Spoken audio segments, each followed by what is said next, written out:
গ্যাসের সমস্যা, এর জন্য আপনাকে কী করতে হবে, শবাসনে শুয়ে পড়তে হবে এবং রেগুলার প্র্যাকটিস করতে হবে পবন মুক্তাসন। এর নামই হচ্ছে পবন মুক্তাসন, মানে গ্যাস রিলিজিং পোজ, মানে নামই হচ্ছে গ্যাস রিলিজিং পোজ।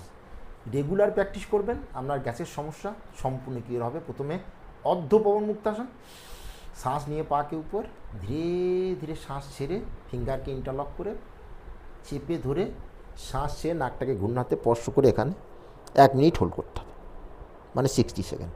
ধীরে ধীরে শ্বাস নেবেন, ধীরে ধীরে শ্বাসকে ত্যাগ করবেন। রেগুলার সকালে এবং বিকালে।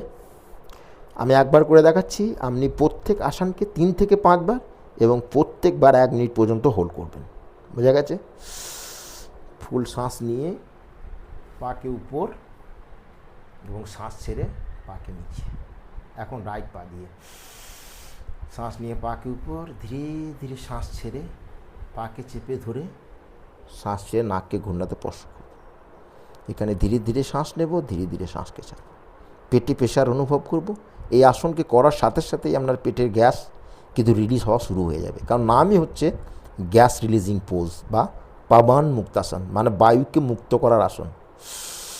শ্বাস নিয়ে পাকে উপর এবং শ্বাস ছেড়ে পাকে নিচে, এটা হলো অর্ধ পবন মুক্তাসন। এখন দুটো পাকে শ্বাস নিয়ে উপর, ধীরে ধীরে ধীরে ধীরে শ্বাস ছেড়ে পাকে ক্লোজে ফিঙ্গারকে ইন্টারলক করা হলো এবং শ্বাস ছেড়ে নাকটাকে ঘূর্ণাতে স্পর্শ করব এবং এখানে হোল্ড করব।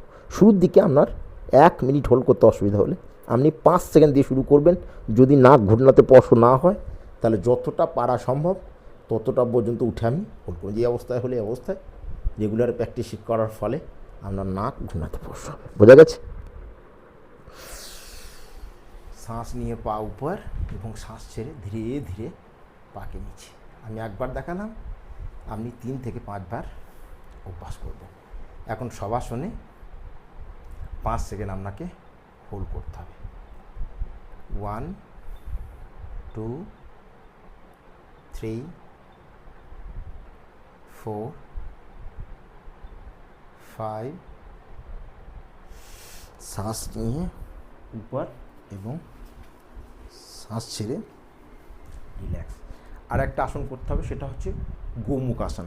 গোমুখ আসন করার জন্য আমি সুখাসনে বসে আছি, লেফট পায়ের উপর রাইট পাটাকে ধীরে ধীরে এইভাবে, শুরুর দিকে আপনার একটা পায়ের উপর একটা পা হয়তো আসবে না, যতটা আসবে, যদি এই অবস্থায় আসে তো এই অবস্থায় যতটা আসবে ততটা এনে আপনি হোল্ড করবেন।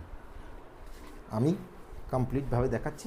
এই অবস্থায় এসে এই অবস্থায়, আপনার এই অবস্থায় সিধাভাবে বসলেই আপনার গ্যাস কিন্তু ধীরে ধীরে রিলিজ হওয়া শুরু হয়ে যাবে। তো আপনি এই গোমুখ আসনে এসে এই অবস্থায় মেরুদণ্ডকে স্ট্রেট করে বসবেন।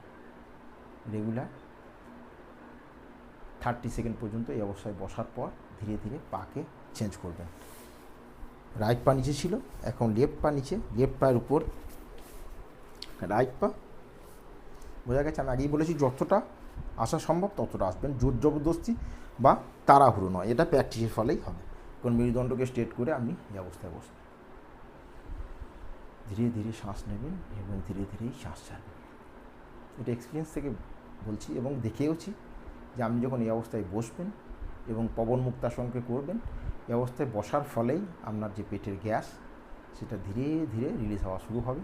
এবং রেগুলার যদি প্র্যাকটিস করেন তাহলে আপনার গ্যাসের সমস্যা কোনো দিনই থাকবে না। পেটে যে আপনি বলেছেন বায়ু আটকে থাকে, সেটা নির্গত হতে শুরু করবে।